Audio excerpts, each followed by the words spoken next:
It's early. There's so much left to do, and we don't want to get too excited here, but the New Orleans Saints have clear evidence of major improvements after just one day of OTAs. We got all that and a little bit of lagniappe for you on today's episode of Locked On Saints.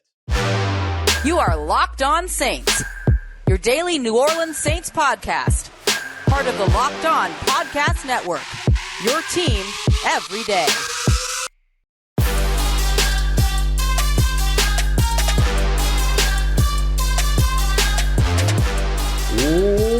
What is good, Who Dat Nation and Who Dat family? Welcome into another episode of Locked On Saints, your daily podcast covering your favorite team, the New Orleans Saints, part of Locked On Podcast Network, your team every day. Thanks so much as always. We get Locked On Saints, your first listen of the day every day. Don't forget you can subscribe and follow for free on YouTube or wherever you get your podcasts. You can always keep the conversation going one-on-one with me over at joinsubtext.com/Locked On Saints. As always, I'm your host, Ross Jackson, at Ross Jackson Nola on Twitter, your New Orleans Saints expert, credentialed member of the media, senior writer and reporter over at Saints News Network, Sports Illustrated's Fan Nation site covering the New Orleans Saints.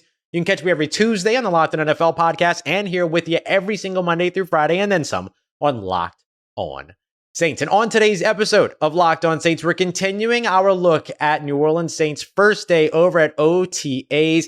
And we're going to get to your questions first. Some questions coming in from listeners who wanted to know a little bit more about the Saints OTAs, how many comeback player of the year candidates are on the roster, and so much more. So we're going to get to that to wrap up the show. But before we get to that, I want to tell you a little bit about the OTA lineups and looks that we saw, who was starting where, all those other things, with the caveat that, of course, it's all still early, but still gives you an idea of who like the top, 11 players are for each unit for now. So we'll take a look at all that. But first, I want to look at the early evidence of improvements for the New Orleans Saints just after one day of OTAs. Now, let me put a little bit of a disclaimer on this so that nobody thinks that I'm making some outrageous claim here. It's early. We're talking about one practice of OTAs that media saw, one practice during rookie minicamps that media saw, and rookie minicamps is like a glorified walkthrough. Some elements of OTAs are walkthrough-ish as well. But we did get to see a good bit. I mean, the Saints let us be there, media, from stretch all the way through team drill. So we got to see a lot of different things, including like Will Lutz go 13 of 13 from anything from an extra point back to 40 plus yards away. So good things that we got to see all throughout. But the thing that I want to point out is just that even though it's early, it's clear that there are some improvements for the New Orleans Saints. Their pass catching room is much deeper. Their defensive back group is really deep. I mean, you saw just this massive group of safeties, this massive group of cornerbacks out there running around on Tuesday and getting work in. And I think we'll start off where it's most important, though. The Saints have clearly made improvements at quarterback. And I was a guy, or am a guy still, that's very pro Jameis Winston. And I would never say anything to Jameis Winston's detriment that wasn't necessary, right? I've been critical when needed to be critical. I've been positive around him when I felt that it was warranted to be positive. And a lot of times we were positive around Jameis Winston, it's potential. Well, he could be this. He's got a high ceiling. He can be. He just needs. That's oftentimes the way that we speak positively when it comes about Jameis Winston. And then you can highlight the spectacular play, 5 touchdowns in his debut as a starting quarterback against the Green Bay Packers, a massive fourth quarter comeback. I think the largest fourth quarter in particular, comeback in Saints history last year to open up the season, all of that. But I think it's clear to see that the Saints have made massive strides just with the addition of Derek Carr. The way that he commands the offense, his understanding, his work ethic, all of these things. None of this is to diminish Jameis Winston in any of those categories, but it's clear that Derek Carr is of a different ilk than the options that the Saints have had at quarterback since Drew Brees. And that includes Jameis. That includes Andy Dalton. That includes Taysom Hill, so on and so forth. Now, will that translate into wins? We'll have to wait and see. But are they in a better spot at this point this season than they were at this point last season? I think so. I watched even Dennis Allen kind of get into the face at one point. I don't know if it was, I couldn't hear, it was so far away. But let's just say that he had a lot of things to say to a couple of the linebackers during 7-on-7 drills and things like that. That's something I didn't really catch Dennis Allen doing last year. Now I'm seeing all of a sudden he's kind of like, and I don't mean that he was in the face, like yelling and screaming at somebody right in their face or anything like that, but like he walked into the huddle and was like, hey, here's what, blah, blah, blah, blah, blah. I need you to do this, this, that, and the other, I assume is what the conversation was. He looked very much like he was cataloging things. Need you to do this. Need you to, if this happens, then you do this, blah, blah. And then so you kind of got to see him get his hands dirty a little bit. And you saw kind of that same approach of Dennis Allen run through Derek Carr. And this is something that I think I highlighted when we were looking at and previewing the offensive needs for the Saints during the OTAs. And we wanted to see what Derek Carr's leadership style was going to be like with this team. And I think one of the things that I kind of glossed over that I wanted to revisit today quickly is the relationship between he and Dennis Allen. He and Dennis Allen have known each other for a decade. And so you would imagine that there's a pretty good indicator here that Derek Carr is meeting with Dennis Allen, speaking with Dennis Allen, meeting with Pete Carmichael, speaking with Pete Carmichael, and that he'll be part of architecting what this offensive attack is going to be moving forward. I'm sure that was the case with Jameis Winston as well, but not with 10 years of history also attached. And I think that's one of the things that makes such a big difference is that a lot of these guys are now all speaking the same language, right? Dennis Allen and Pete Carmichael have worked together forever. Dennis Allen and Derek Carr have an existing relationship. Dennis Allen went out and got Joe Woods and guys like Todd Grantham, who he has a lot of respect for, and Marcus Robertson, who he's worked with before, or at least has worked with Joe Woods before. There's a lot of overlap in terms of sharing conversation. Derek Carr has former teammates in guys like Jonathan Abrams over on the defensive side. On the offensive side, Brian Edwards and Foster Moreau, maybe someday Hunter Renfrow as well. You can see kind of the cohesion that's there, and Derek Carr not playing favorites. Not being in a situation where he's saying, okay, Brian Edwards, who, by the way, was the third wide receiver in the lineup today without Michael Thomas, Chris Olave and Rashid Shaheed were your outside guys. We're going to get to that a little bit more here in just a moment, but he started building trust immediately with those guys, launching up a big pass off of a play action way downfield for Chris Olave, giving him the opportunity to go up and climb the ladder over Marcus May and bring that pass down. You can see where those improvements are, and some of those improvements are cosmetic. He's loud, Derek Carr is. He's not loud, but he's boisterous, right? He commands attention, all those other things. That's a cosmetic thing. But you could see the tangibles that are a part of it as well. Him talking about walking through the halls of his home, practicing, play calls to the point where his daughter knows his snap count. Him, sending out clips of here's what receivers did with Drew Brees. Do that when you run this route. You do that when you run this route. I'd like to see you do this when you run that route. All of those things. Being really into the minutia of how to improve everything. It's like he's going through, and I don't know if you've ever worked on like an old style like Yamaha soundboard. Let's go back to my theater days for a moment. You hand somebody a microphone, you say, go and sound check this. And while they're sitting there and they're holding on the microphone and they're speaking to the microphone, maybe they're counting to 10, which is like the worst thing, like just talk the way you're going to talk. And so they're sitting there and they're talking. And while they're talking, what are you doing? You're sitting there and you're adjusting the gain so that you're adjusting the sensitivity of the microphone. Then you're going up and you're saying, okay, it sounds a little tinny. There's too much high frequency stuff in it. So I'm going to turn the high frequency down. Oh, now it feels a little bit too kind of boisterous at the bottom. There's too much of those bass notes coming in. So let me turn that down a little bit and let me peak the mids a little bit so you get the natural sort of mid tones of your voice coming out. All those little things.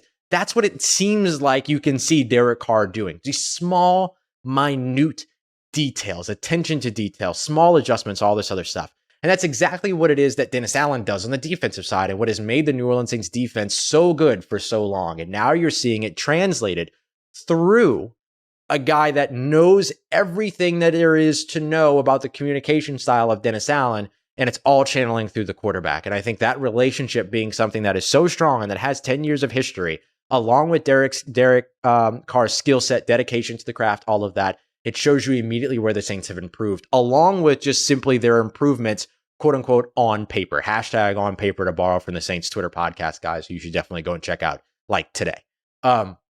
Lots of great stuff in terms of the takeaways from that. So you can see those early and small indications of evidence of improvement for this New Orleans Saints team. And that's exactly where they should be right now. Now, can they continue to build on it? Because the issue is going to be if you skyrocket too quickly, that means you're going to plateau too early as well. And if you plateau too early, then you start getting that sort of paralysis by analysis, over criticizing things, fixing things that don't need to be fixed, changing things that don't need to be changed. So that's something to kind of ward off. But if the Saints can maintain that and continue the upward trajectory of the improvements that we saw just Tuesday at one practice of OTAs, then if nothing else, they're in the right direction for a better season in 2023 than they had in 2022.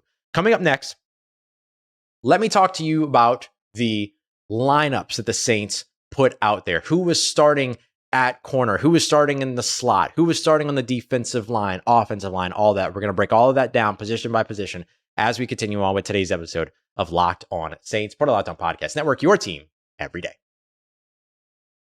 Today's episode of Locked On Saints brought to you by the number one sportsbook in all of America and our official sportsbook here on the Locked On Podcast Network, FanDuel, the absolute best sportsbook that is out there for you, with the absolute best app as well. By the way, you could download the FanDuel Sportsbook app for free. It's simple, it's safe, it's super easy to use. And if you win, you can do immediate payouts, all this cool stuff. And they've got everything that you need, from money lines to props. You can do same game parlays so that you can stack up a bunch of favorites, but then still get a big kind of payout out of it and all that other stuff. It's awesome. And if you've never used FanDuel before, today's your lucky day, because you can head over to FanDuel.com/lockedon. And with that, you're going to be able to get the no sweat first bet. They call it up to $1,000. That means that your first bet, if it doesn't hit, you'll get up to $1,000 back in bonus bets if it doesn't hit, which means that there's no losing with your first go over at FanDuel. So whether you want to make that the week 1 game between the Saints and the Titans, or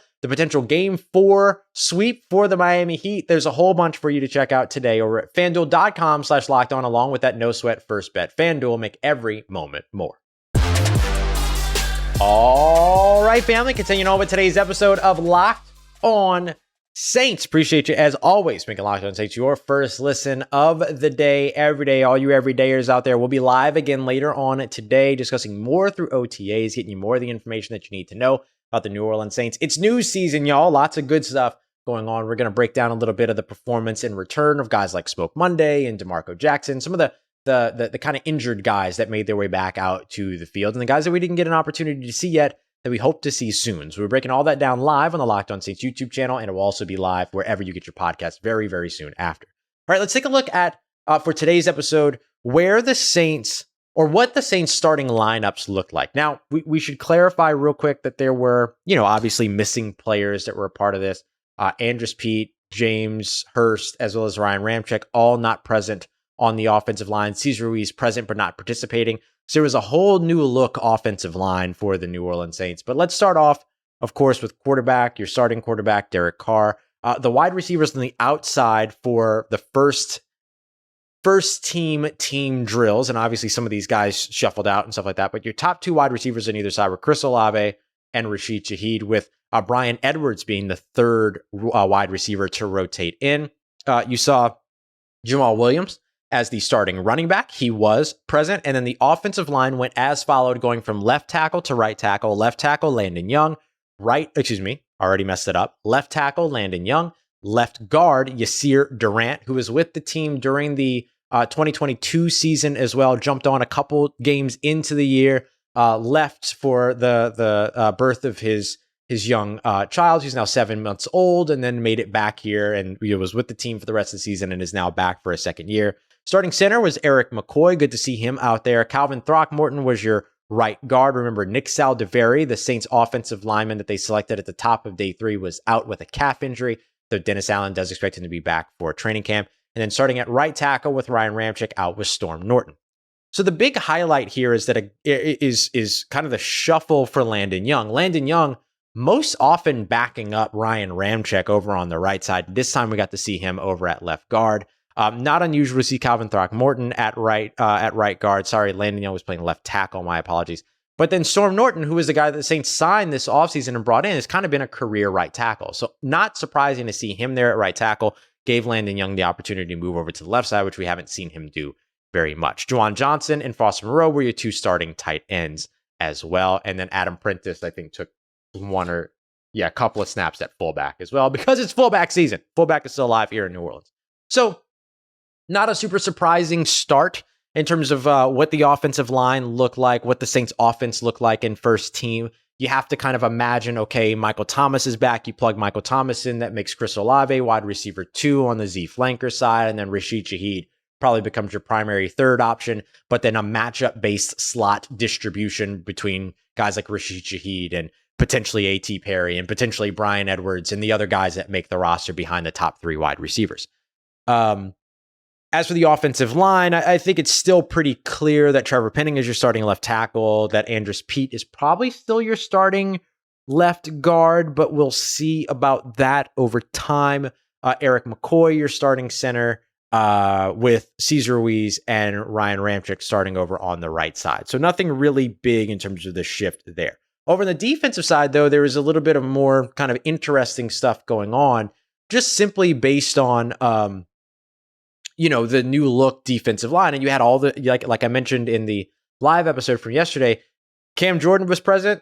Every defensive lineman was present. There was absolutely no doubt that that was going to be the case. So your starting defensive line looked as follows. This is starting from over the left tackle, working towards the right tackle. So we're going left to right from the offensive side, but right to left from the defensive perspective. So Carl Granderson lined up over the left tackle. Nathan Shepard was kind of your 3-tech pass rusher. Colin Saunders was your kind of 1-tech guy. And then you had Cam Jordan on the outside over the right tackle in his usual spot. So that was your starting defensive line. No big surprises there. I don't know that maybe, the thing that's going to be interesting to watch is kind of the battle between what I imagine will be Nathan Shepard and eventually Brian Brzee throughout training camp to see which one of those guys gets the start. But the fact of the matter is that when you're on the New Orleans Saints defensive line, if you make the 53-man roster, you are, by all intents and purposes, a starter because you're going to get playing time one way or another. The starting 2 corners on the outside with Marshawn Lattimore not present were Alontae Taylor and Paulson Adebo on the outside, Bradley Roby in the slot. So we are starting to see, with Paulson Adebo and Alontae Taylor both present, the beginnings of the cornerback 2 battle between the two of them to see who's going to start opposite Marshawn Lattimore. The difference, though, is that we did not see those players working in a situation to where they were rotating at CB2 opposite Marshawn Lattimore, but they were both on the field and they were both out there getting work in. So that conversation is absolutely starting up as we expected. Your linebacker trio was Pete Werner and DeMarco Jackson, but you also saw when Bradley Roby wasn't on the field in the slot, Zach Bond in as the 3rd linebacker. So you primarily saw Pete Werner and DeMarco Jackson. And from what I could tell, Pete Werner was kind of the setup guy while DeMarco Jackson was the weak side guy, but I'll see if I can get a little bit more clarity on that. And then your 2 starting safeties were, of course, Marcus May and Tyrann Mathieu. No big surprises there. So that was your starting lineup. I think this one's pretty simple. The big difference is going to be when Marshawn Lattimore and Demario Davis show up, but Demario Davis will be lining up next to Pete Werner. You know that Marshawn Lattimore is your top corner. The biggest question mark is still going to be who's the starting corner opposite him, Paulson Adebo or Alontae Taylor. A couple of quick notes from second team stuff, just so that you have those. Of course, Jameis Winston was your second team quarterback. I think that the most interesting thing over the defensive side was the safety look. Jonathan Abram and Lonnie Johnson both on the field playing as the starting safeties, the safeties in the second unit, with Bradley Roby as well as Troy Pride taking the cornerback spot. So it gives you an idea kind of how the hierarchy there works out. And then you saw, I want to point out, Mark Evans getting left guard reps. Mark Evans was the undrafted free agent, one of the highest guaranteed money undrafted free agents of the Saints draft class. He was there at left guard, while Nick Saldiveri has told us in the past that he has been working at right guard during rookie mini. So it's just an early look at distribution for you for the New Orleans Saints. Of course, some of those things will continue to change and shuffle around. The Saints will look at a bunch of different looks throughout OTAs and mandatory minis and training camp and stuff like that. So we'll just keep you up to date kind of with some of the interesting things that New Orleans might be doing. But this at least gives us a baseline to start with and a pretty clear understanding of if the starters were there, where they were, and then we can continue to update as we move along there. Coming up next, do the New Orleans Saints have any comeback player of the year candidates? They absolutely do. And where does FanDuel have them ranked? We're answering your questions as we continue on with today's episode of Locked On Saints, part of Locked On Podcast Network, your team every day. Let's get it. Who Dat Nation, wrapping up today's episode of Locked On Saints with your questions from the live stream earlier today, either during the live stream or stuff that has come to me following the live stream. Got 3 big questions here, 2 big questions, an update, and then a fun question for you. So the first question comes from Nathaniel Lyon, who asked, do the New Orleans Saints, so basically the question that he asked was, so the Saints have 2 potential top 5 comeback player of the year candidates. I'm not sure at what point in the live stream this question popped up. I don't know if this is in reference to Smoke Monday and DeMarco Jackson, but just in case you're wondering, yes, Smoke Monday was present at OTAs. I do think that there's at least one legitimate comeback player of the year candidate for the New Orleans Saints, and it is, once again, Michael Thomas. He was one of the top options along with Jameis Winston last year in the 2022 season. Because of the fact that the injury that he had early on in the year ended his season, he now comes back to New Orleans and is again a comeback player of the year candidate. But he has long odds, if you check over at FanDuel, plus 8,500, plus 8,500 when it comes to those. So that is tied with guys like Rashawn Gary, Chase Young, and Rashad Penny and Von Miller all having those odds. But there is actually somebody higher up on this list that is a New Orleans Saint, not high up within the first, top 3 or anything like that. But there are a couple of interesting names here on the FanDuel list. The first of which is Derek Carr. Derek Carr is actually listed here. Now, I don't think that Derek Carr makes the qualifications for what would be comeback player of the year. I think maybe you might be able to make the argument that because he was, taken out the last 2 games of the season, that maybe coming back and having an outstanding year in 2023 could potentially warrant him some comeback player of the year conversation. But oftentimes when we talk about comeback player of the year, we're talking about players coming back from injury or who didn't play a bunch of games last season and stuff like that. And Derek Carr still played 15 games last year, but he does have better odds than Michael Thomas, plus 6,500. And here's a really interesting one. Foster Moreau is on this list. And Foster Moreau is not only on this list, but he's top 10 on this list. Foster Moreau coming in at plus 3,600, better than guys like Jonathan Taylor, Sam Darnold, of course, Trey Lance, of course, better than TJ Watt, better than Odell Beckham Jr. Foster Moreau is up there. Now, the interesting thing about that is that Foster Moreau didn't have an injury that kept him out of his, out of the season last year. Unless I'm completely blanking on some huge story that I completely missed out on in 2022. But just to double check, he played 15 games last year. So I think that what this is mostly connected to is the Hodgkin's lymphoma diagnosis. But could he technically win comeback player of the year coming back from a Hodgkin's lymphoma diagnosis that was just 2 months before he was back on the field in OTAs? I don't know. But it is an interesting conversation. Like if Foster Moreau goes out there and let's just say that Foster Moreau has a 1,000-yard receiving season at the tight ends position, right? It would be wild and we'd be talking about a lot more than just comeback player of the year, because if Foster Moreau's got 1,000 receiving yards, then Derek Carr probably had an MVP level season if that's the case, because imagine what the receivers had. But if Foster Moreau has this insane season next year, like could he really be in that conversation for comeback player of the year? He's top 10 odds, better than players who had their seasons end because of injury. So it's pretty interesting that he's on there. In case you're wondering, and it should come as no surprise, the favorite for comeback player of the year, though, is Damar Hamlin. He's the only one in negative odds, minus 250. Now, will he? And look, here's the reality when it comes to Damar Hamlin. Like if Damar Hamlin steps onto a football field at any point in 2023, he's winning comeback player of the year, and rightfully so. Rightfully so. Argue with a wall. All right, let's go to this one from Connor B, who said, I know that we shouldn't be too concerned about Michael Thomas, but do you expect to see him at OTAs? Not necessarily participating, but just there watching. It's a good question. If I recall correctly, and I don't know if I am, but if I recall correctly, Michael Thomas was present at OTAs last year. He wasn't participating, but he was present.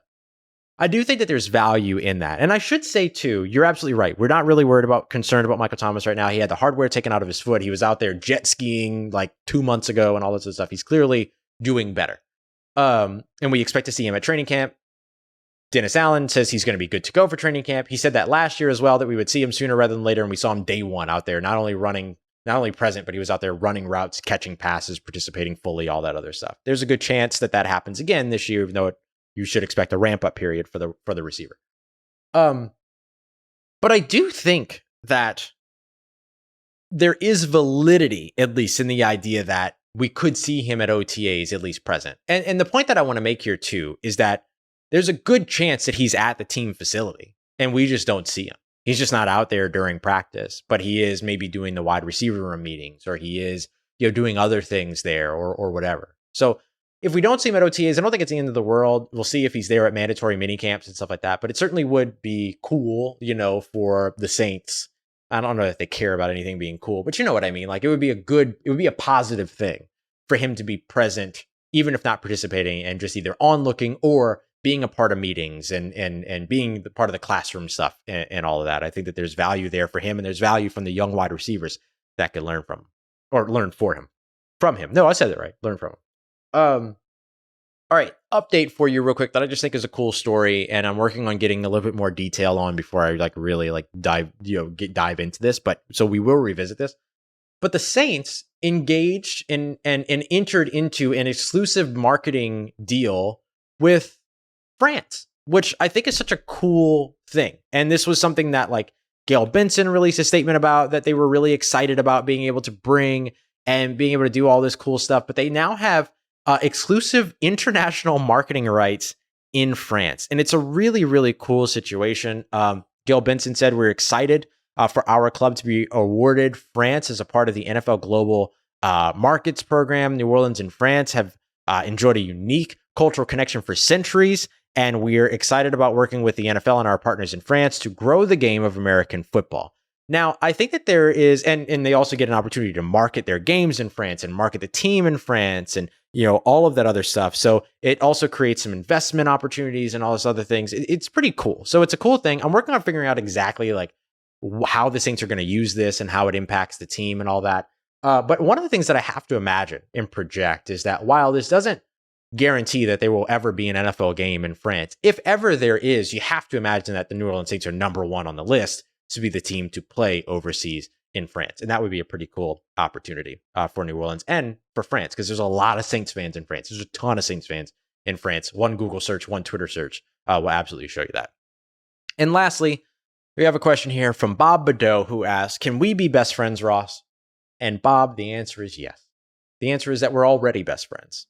We're all already best friends because we hang out with each other every single day. And I can't say that about anyone else in my life, except for training camp. I could say that about the other people in Saints media. But you are the only people. You are the only person that I spend time with every single day. So yes, we're all best friends. You are my best friend. And I appreciate you very much, as always, for making Locked On Saints your first listen of the day every day.